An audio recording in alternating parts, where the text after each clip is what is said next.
Hello students, আজকে আমরা admission টাইমে করা সবচেয়ে কমন মিস্টেকসগুলি দেখব এবং এগুলিকে র্যাঙ্ক করব। এখানে অনেক মিস্টেক আছে যেগুলি করলে তোমার কোথাও চান্স হবে না, এবং অনেক মিস্টেক আছে যেগুলি অ্যাকচুয়ালি ক্ষতিকর না।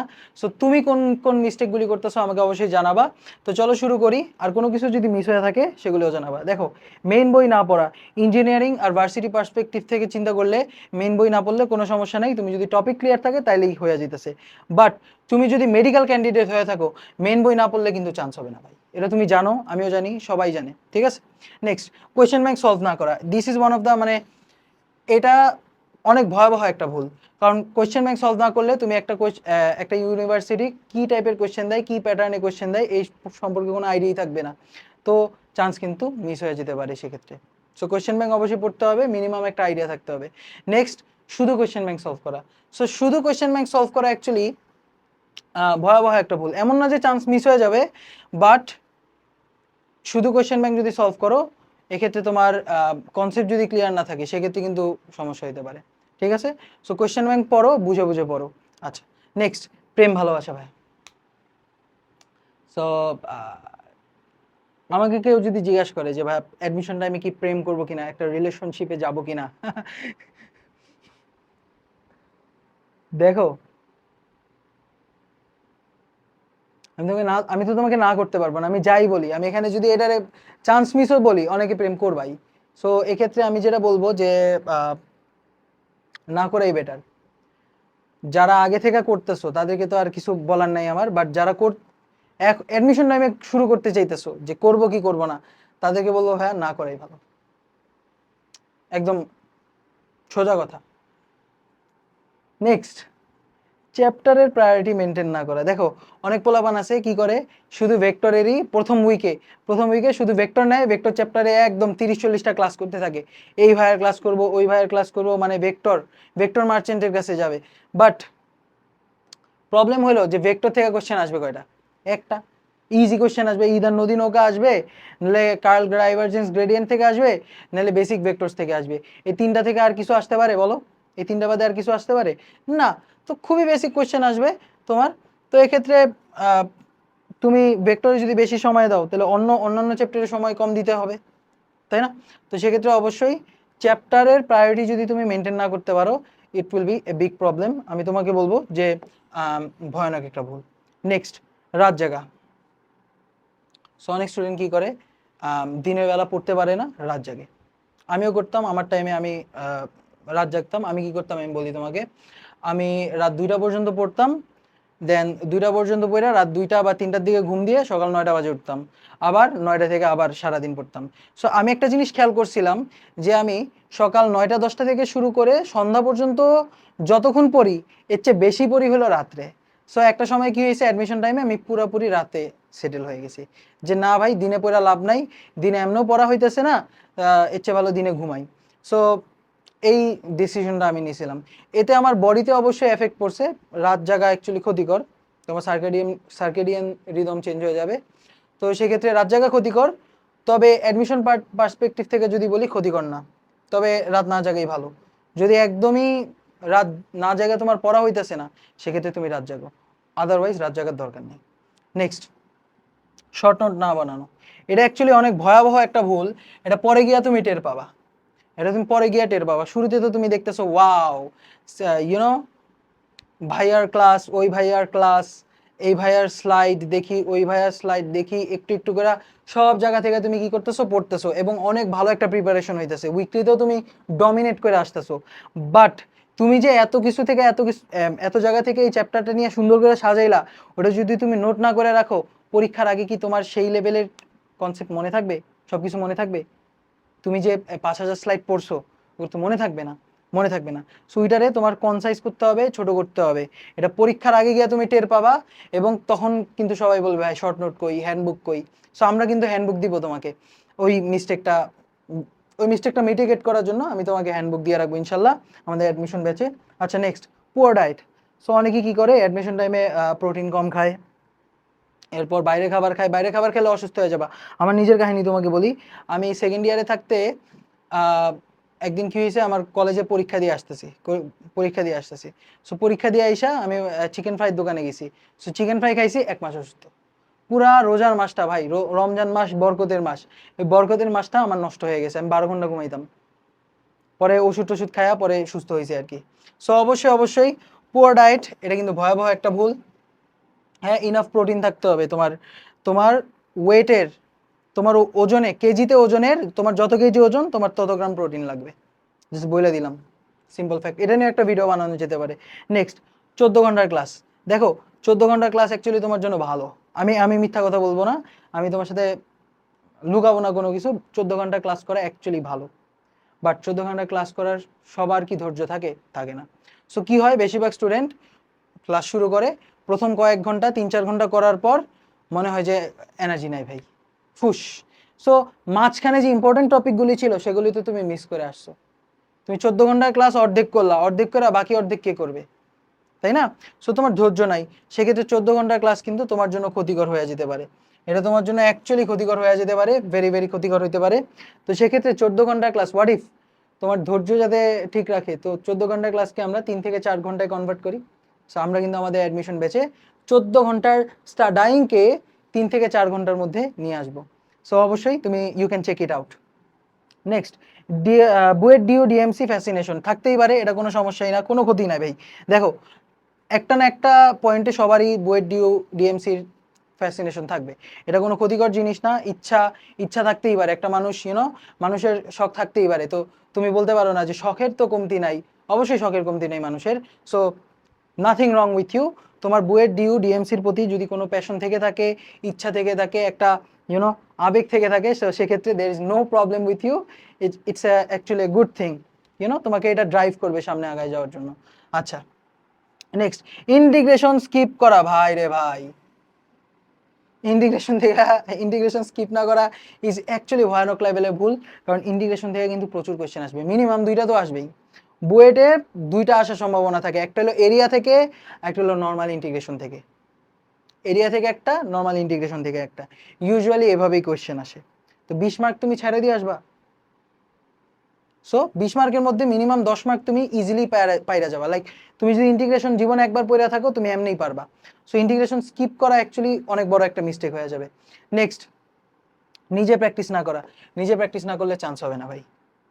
তুমি এই ভাইয়ের ক্লাস করলা, ওই ভাইয়ের ক্লাস করলা, 10 জায়গায় ক্লাস করে আসলা, তোমাকে কোয়েশ্চেন দেওয়া হলো ইজি একটা ভেক্টরের যোগের বা বিয়োগের কোয়েশ্চেন দেওয়া হলো, পারলা না, কোনো লাভ হলো না। এক্ষেত্রে অবশ্যই নিজে প্র্যাকটিস করতে হবে। এখন কথা হলো ভাই এত বড় বড় ক্লাস প্র্যাকটিস কখন করব? সো এক্ষেত্রে একটা টোটকা তোমাকে দেই, টিচার কনসেপ্ট পড়াইলো, যেমন আমি তোমাকে ক্লাসে কনসেপ্ট পড়াইলাম, ভেক্টর পড়াইলাম বা টর্ক পড়াইলাম, টর্ক পড়ায় প্রথম কোয়েশ্চেনটা দিলাম, তুমি সাথে সাথে আমার পজ করে দিবা, পজ করে তুমি কোয়েশ্চেনটা সলভ করলা, পজ করে তুমি কোয়েশ্চেনটা সলভ করলা, সেই কোয়েশ্চেনটা সলভ করে দেন তুমি যদি পারো তাও আমার ভিডিওটা পুরোটা দেখলা, আর না যদি পারো সেক্ষেত্রে সলিউশনটা তুমি দেখে নিলা। এইভাবে তোমার পড়তে হবে, তাইলেই কিন্তু তুমি প্রবলেম সলভিং ক্যাপাবিলিটি অর্জন করতে পারবা। শুধু তুমি যদি ক্লাস দেখা যাও, তুমি যদি চিন্তা না করো, সেক্ষেত্রে তোমার প্রবলেম সলভিং ক্যাপাবিলিটি আসবে না। চিন্তা না করলে কিন্তু উপায় নাই। Okay, next, FOMO, fear of missing out. এটাকে কি বলে? Fear of missing out. So জিনিসটা কি তোমাকে বলি, যে এই ভাই নতুন করছে, এই ফিচার আনছে, ওই ভাই আরেকটা ফিচার আনছে, ওইদিকে আরেক ভাই আরেকটা ফিচার আনছে, সবগুলি একটু দেখি তো কোথায় কি হইতেছে, একটু দেখে আসি তো। সো এটা হলে কি হবে, তুমি সব জায়গায় 10 দ্বারে ঘুরে ঘুরে বেড়াইতেছো, তোমার নিজে কিন্তু পড়া হইতেছে না, basically coming going doing nothing হইতেছে। সো এটা কিন্তু ভয়াবহ একটা ক্ষতির জিনিস। সো এটা না করাই ভালো, ভয়াবহ ক্ষতি বলবো না, না করাই ভালো। ঠিক আছে? তো সব সব জায়গায় সব কোর্সে ভর্তি হইলা কোনো লাভ হবে না কিন্তু। ঠিক আছে? নেক্সট, রিলস দেখা। সো রিলস অ্যাকচুয়ালি বা ডিস্ট্রাকশন, সোজা কথা। এখন ডিস্ট্রাকশন তুমি লাইক 1 ঘন্টার জন্য করতে পারো। যেমন আমার অ্যাডমিশন টাইমে আমি কি করতাম বলি তোমাকে, দুপুরবেলা দুপুরবেলা 2টার দিকে খাইতাম, জোহরের নামাজ পড়ে 2টার দিকে খাইতাম, খায়া 2টা থেকে 3টা পর্যন্ত, হাইয়েস্ট 4টা পর্যন্ত আমি শুয়ে শুয়ে ফোন টিপতাম। কারণ ওই সময় এমনিও তোমার ওইটার আমরা বলি mid day crash, so mid day crash হয়ে যায়। সো ওই সময় আর কি রিলস দেখতাম।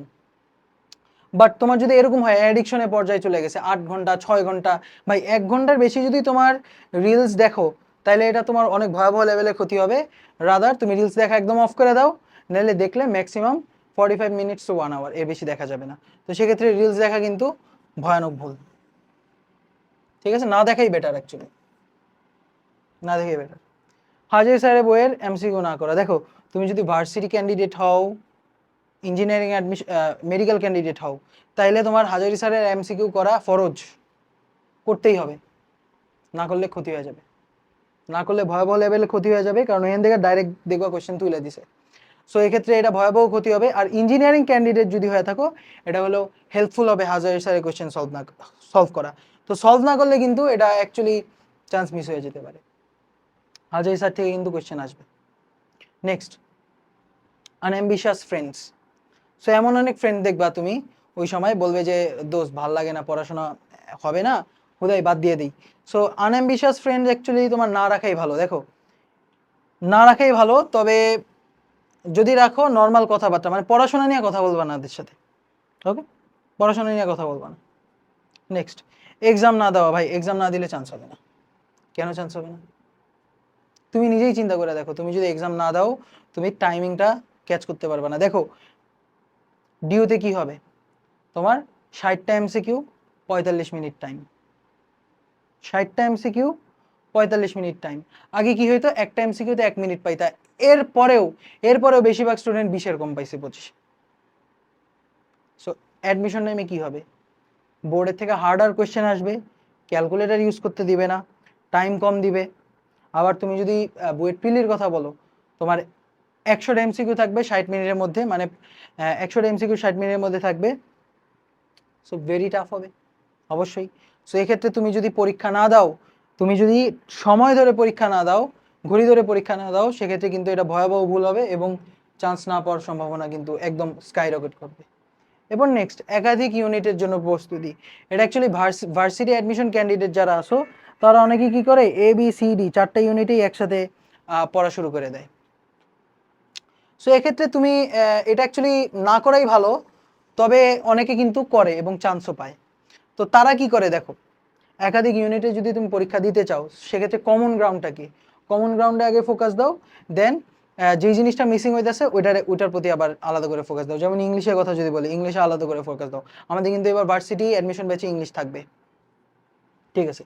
নেক্সট, 20টা বই পড়া। দেখো ভাই, আমি আমি বইটা পড়ি, ঠিক আছে? সো আমাদের একটা সেমিস্টার 6 মাস থাকে, ওই 6 মাসে আমাদের 5টা বই পড়া লাগে, মানে 5টা সাবজেক্ট পড়া লাগে এখন 5টা বই থেকে, ঠিক আছে? এক এক টপিক এক এক বই থেকে থাকতে পারে, বাট সর্বোচ্চ 5টা। এরপরও অনেক চাপ থাকে। আর আরেকটা জিনিস তুমি চিন্তা করে দেখো, পুরা একাডেমিক লাইফে তুমি পড়ছোই 8টা বই, অ্যাকচুয়ালি তুমি কয়টা বই পড়ছো, 8টা বা 8-10টা বই পড়ছো পুরো একাডেমিক লাইফে, মেইন হিসাবে। এখন তুমি যদি 20 বই পড়া শুরু করে দাও, এটা কিন্তু বেশিরভাগের ক্ষেত্রে ক্ষতি হয়ে যাবে, এটা অ্যাকচুয়ালি অনেক বড় ভুল হয়ে যেতে পারে। কারণ ভাই এত সময় নাই, সময় 3 থেকে 4 মাস পাইতেছো, 3 থেকে 4 মাসের মধ্যে 20 বুকস সলভ করা অনেক টাফ, অনেক মানে বার্ন আউট হয়ে যাবা।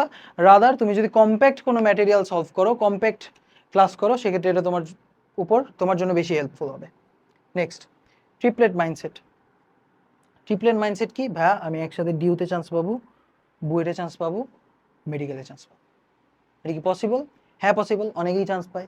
বাট ওদের ক্ষেত্রে একটা জিনিস কমন থাকে, সেটা হলো তোমার মেইন ফোকাস থাকে একটা সাবজেক্টে, মেইন ফোকাস থাকতে হয় একটা সাবজেক্টে। কিন্তু তুমি যদি একসাথে তিন জিনিসকে টার্গেট করো, তো তুমি কিন্তু 3 জায়গায় দৌড়াইতেছো, তোমার এনার্জি কিন্তু ডাইভার্জ হয়ে যেতেছে, মানে আলাদা হয়ে যেতেছে, এনার্জি ডিভাইড হয়ে যেতেছে, সেক্ষেত্রে কিন্তু তোমার চান্স না পাওয়ার সম্ভাবনা অনেক বেড়ে যায়। তাই ট্রিপলেট মাইন্ডসেটটা রাখো না, রাদার তুমি একটা মেইন ফোকাস রাখো, একটা গোল, আর একটা হলো মাঝে মধ্যে পড়ো। তো যদি হয় হইলো, নাইলে নাই। নেক্সট, অনেকে কি করে অ্যাডমিশন টাইমে, এই ইঞ্জিনিয়ারিং আর ভার্সিটিওয়ালারা, মেডিকেল ওয়ালারাও পড়াশোনা করে বলে যে না হইতেছে না ভাই, আমার দ্বারা হবে না, আমি ভাই বিজনেস করব বা আমি আইএলস দিব। এটা অ্যাকচুয়ালি তোমার চান্স মিসের, মানে কোথাও চান্স হবে না, এটা যদি তুমি চিন্তা করো, কারণ this is actually coping mechanism. তোমার কাছে মনে হইতেছে যে এত কঠিন ভাই, হইব না ভাই, বাদ, মানে your mind, your brain is just giving up, ঠিক আছে? এটা তুমি একদম ফাইনাল মোমেন্টে এসে পড়ছো। তো এক্ষেত্রে তুমি কি করবা, আমার সাজেশন হলো একটু ব্রেক নাও, 2-3 দিনের ব্রেক নিলে সমস্যা নাই, বেশি পিছিয়ে যাবে না, একটু ব্রেক নাও, একটু রেস্ট নাও, এবার তুমি আবার পড়াশোনায় ব্যাক করো, এইসব মাথা থেকে ঝেড়ে ফেলো। নেক্সট, কনসিস্টেন্ট না থাকা। কনসিস্টেন্ট যদি না থাকো অ্যাডমিশন টাইমে, দেখো তুমি এক সপ্তাহ অনেক পড়লা, আরেক সপ্তাহে ফেল করলা, এক সপ্তাহ অনেক পড়লা, আরেক সপ্তাহে ফেল করলা, এইটা কিন্তু তোমার ক্ষতি হবে। কি ক্ষতি হবে? তুমি কনসিস্টেন্ট রইতেছো না, তুমি তোমার আগের পড়া রিভাইজ দিতে হবে, নতুন পড়া পড়তে হবে, তাই না? নতুন পড়া পড়তে হবে, আবার আগের পড়া রিভাইজ দিয়ে রিটেইন করতে হবে। সেক্ষেত্রে কি তোমার কনসিস্টেন্ট থাকাটা অনেক ইম্পর্টেন্ট। কারণ তুমি যদি কনসিস্টেন্ট না থাকো, দেখবে একটার পর একটা পড়া জমতেছে এবং তুমি কিন্তু আর কুলায় উঠতে পারবে না। সো অবশ্যই কনসিস্টেন্ট থাকা অনেক ইম্পর্টেন্ট। এটা কিন্তু কনসিস্টেন্ট না থাকলে অ্যাকচুয়ালি কোথাও চান্স হবে না। ওকে, নেক্সট, ওভার কনফিডেন্স। তো আমার একটা স্টুডেন্ট ছিল, সো ওই না, ওর অবস্থা এত খারাপ, ওর বাসায় যেদিন যাইতাম পড়াইতে, ওরে আমি অফলাইনে পড়াইতাম, সো ওর বাসায় যেদিন যাইতাম পড়াইতে একদম 3 থেকে 4 ঘন্টা আমি টানা ওরে পড়াইতাম 3 থেকে 4 ঘন্টা আমরা একসাথে পড়াশোনা করতাম।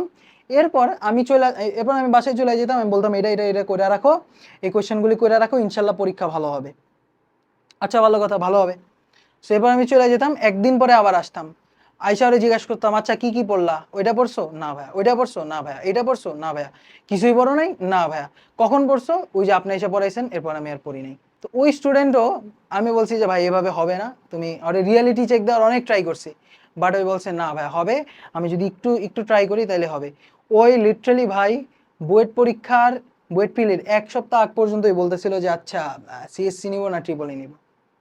This is called over confidence. Over confidence is actually কতটা ক্ষতিকর বুঝতে পারতেছো? মানে তোমার ডিস্টর্টেড পারসেপশন অফ রিয়ালিটি হয়ে গেছে। রিয়ালিটিটা হলো যে তুমি ঠিকমতো পড়তেছো না, তুমি পারতেছো না, বাট স্টিল তুমি কনফিডেন্ট রাখছো যে তোমার সিএসসি ট্রিপল হয়ে যাবে। This is over confidence. So এটা ভয়ানক ভুল। তোমাকে রিয়ালিটি চেক যদি অ্যাটলিস্ট টিচারের মুখ থেকে যদি তুমি শুনো যে এইভাবে হবে না, তাহলে অবশ্যই সেটা সিরিয়াসলি কিন্তু নিতে হবে ভাই। ওকে, নেক্সট, সবার গাইডলাইন ফলো করা। সো এটা অ্যাকচুয়ালি ফিয়ার অফ মিসিং আউটের মধ্যেই পড়ে। কারণ এই ভাই কিছু একটা জাদুকরি মন্ত্র হয়তো দিয়ে দিতেছে, অথবা ওই ভাই কি জানি একটা জাদুকরি মন্ত্র দিয়ে দিতেছে, এটা করলে হয়তো চান্স পেয়ে যাবো, এটা করলে হয়তো চান্স মিস হয়ে যাবে। এই ভয়টা থেকেই অ্যাকচুয়ালি বেশিরভাগ স্টুডেন্ট কি করে, সবার গাইডলাইন ফলো করে। বাট তোমার কি অবস্থা, তোমার ওই সিচুয়েশনের উপর কি ওই গাইডলাইনটা কাজে আসবে কিনা, ওইটা তো তুমি দেখতেছো না। তুমি দেখতেছো জেনারেলাইজ গাইডলাইন, গাইডলাইন। সো তোমার লাগবে হলো পার্সোনালাইজড গাইডলাইন। এটা আমাদের অ্যাডমিশন ব্যাচে থাকবে। আমি সবসময় তোমাদের ফুল টাইম মেন্টরিং করব। সো অবশ্যই সবার গাইডলাইন দেখা অ্যাকচুয়ালি ঠিক না, এটা ঠিক হবে না, এটা অ্যাকচুয়ালি না করাই ভালো। নেক্সট, রং টিচার্স। তো এমন অনেক টিচার আছে, আমি মানে নাম বলবো না, ওনারা কি করে, মানে ভেক্টরের ক্লাসে নিবে 30টা 35টা। আরে ভাই, ভেক্টর মার্চেন্ট বলি এদেরকে, আমরা ইনসাইডার্স আর কি। সো ভুল টিচারের কাছে যদি পড়ো, ভুল কনসেপ্ট যদি শিখো, সেক্ষেত্রে কিন্তু তোমার অ্যাকচুয়ালি ক্ষতি হয়ে যেতেছে, তোমার কনসেপ্ট ডেভেলপে প্রবলেম হবে। এরপর গাইডলাইনও দেখবা ভুলভাল পায়া বসে আসো। সো এক্ষেত্রে এটা কিন্তু তোমার a teacher can make or break your career. ঠিক আছে? সো অবশ্যই রং টিচার যদি তুমি চুজ করো, অ্যাকচুয়ালি তোমার চান্স মিস হয়ে যেতে পারে। নেক্সট, কনসেপ্ট ক্লিয়ার না করা। দেখো, কনসেপ্ট ক্লিয়ার না হলে চান্স মিস হবে। তুমি মুখস্থের উপর ভিত্তি করে কিন্তু পরীক্ষায় পাশ করতে পারবে না ভাই। মুখস্থের উপর ভিত্তি করে চান্স পাওয়াটা অনেক অনেক টাফ। হ্যাঁ ভাইয়া, মুখস্থ রাখা লাগবে, বাট একটা জিনিসের প্রতি কনসেপ্ট ক্রিস্টাল ক্লিয়ার থাকা লাগবে, নাহলে কিন্তু তোমার প্রবলেম হয়ে যাবে। নেক্সট, জৈব যৌগ স্কিপ করা। দেখো, অনেক স্টুডেন্ট কি করে যে ভাইয়া এইচএসসিতে জৈব যৌগ স্কিপ করছে, অ্যাডমিশনও করবো। দেখো, অ্যাডমিশনে চোখের পানি নাকের পানি সবকিছু বাইরে হয়ে যাবে যদি তুমি জৈব যৌগ স্কিপ করো। 30%-এর বেশি মার্ক থাকে জৈব যৌগের উপর। সো জৈব যৌগ যদি স্কিপ করো, 30% না, সরি 20%-এর মতো মার্ক থাকে জৈব যৌগের উপর। সো অবশ্যই জৈব যৌগ মিস করলে কিন্তু চান্স মিস হয়ে যেতে পারে। কারণ ইজি কোশ্চেন আসবে ভাই, অর্থমেটা পেরা পারবা না, অ্যামাইডের বিক্রিয়া পারবা না, কার্বক্সিলিক অ্যাসিডের বিক্রিয়া পারবা না, কার্বক্সিলিক অ্যাসিডের টেস্ট পারবা না, অ্যালডিহাইড কিটোন আর কার্বক্সিলিক অ্যাসিডের পার্থক্যের বিক্রিয়া পারবা না। এগুলি খুবই ইজি জিনিস, জৈব যৌগ থেকে আসে। মিনিমাম তুমি দেখো 5টা কোশ্চেন যদি আসে, এর মধ্যে 3টা তুমি পারবা, 2টা হয়তো হার্ড, তাই তুমি কেন মার্কটা ছেড়ে দিতেছো? সো ইজি কনসেপ্টগুলি হইলেও পড়া যেতে হবে। নেক্সট, বায়োলজি বা ইংলিশকে অবহেলা করা। দেখো, অনেক স্টুডেন্ট কি করে, বায়োলজি ইংলিশ অবহেলা করে, কারণ আমি ইঞ্জিনিয়ারিং ক্যান্ডিডেট, আমার বায়োলজি পারা যাবে না। একটা মজার কথা বলি, আমার কাহিনী। আমি ইঞ্জিনিয়ারিং ক্যান্ডিডেট, ঠিক আছে, কিন্তু ডিউতে আমি মানে সবচেয়ে বেশি এমসিকিউ মার্ক কোনটাই পাইছি জানো? বায়োলজিতে। হাও? বায়োলজি পড়ছিলাম, ঠিক আছে। সো অবশ্যই বায়োলজি আর English can be your life saver, তোমার কিন্তু ফেলের হাত থেকে বাঁচাবে এইগুলি। সো অবশ্যই এগুলিতে ফেল করলেও কিন্তু সমস্যা হবে, তাই ফেল করা যাবে না, ভালোভাবেই পড়বা, পড়লে ভালোভাবেই পড়বা ভাইয়া, ঠিক আছে। অবহেলা করা, এটা অ্যাকচুয়ালি না করাই ভালো। Last but not list, gym অথবা এক্সারসাইজ। আমি আমার অ্যাডমিশন টাইমে জিম করতাম, আমি আর আমার একটা ফ্রেন্ড। আমি তখন, আমার ওয়েট তখন ছিল 85 কিলোগ্রামস, সো 85 কেজি ছিল। সো আমি ওজন কমানোর জন্য জিম করতাম, আর আমার ফ্রেন্ডের ওজন ছিল কত, 45 না 55। সো ওই ওজন বাড়ানোর জন্য জিম করতো। সো কি হইতো, আমার ওজন বাড়তেছে, ওর ওজন কমতেছে, মানে উল্টাটা হইতেছে সবসময় আমরা দেখতাম। সো জিম অ্যাকচুয়ালি একদমই ক্ষতিকর না, রাদার এটা হলো বেনিফিশিয়াল। তুমি যদি একটা রেগুলারিটি মেনটেন করতে পারো, যে আমি প্রতিদিন সন্ধ্যা 7টা বেলা জিমে যাব, সেক্ষেত্রে সেটা কিন্তু তোমার বডির জন্য ভেরি ভেরি গুড হইতে পারে। ঠিক আছে, জিম জিম যদি করো, সেক্ষেত্রে ভালো একটা ওয়ার্কআউট রুটিন মেনটেন করতে হবে। আমার একটা ওয়ার্কআউট রুটিন আছে, ওই ওয়ার্কআউট রুটিন আমি ফলো করে আমি ওয়েট তো কমাইছি, এরপর আমি আমার ভালো লেভেলে মাসল বাড়াইছিলাম, ব্যাক মাসলস বাড়াইছিলাম। সো অবশ্যই কমেন্ট করো যদি ওয়ার্কআউট রুটিন চাও। ঠিক আছে, থ্যাংক ইউ সো মাচ সবাইকে, আসসালামু আলাইকুম।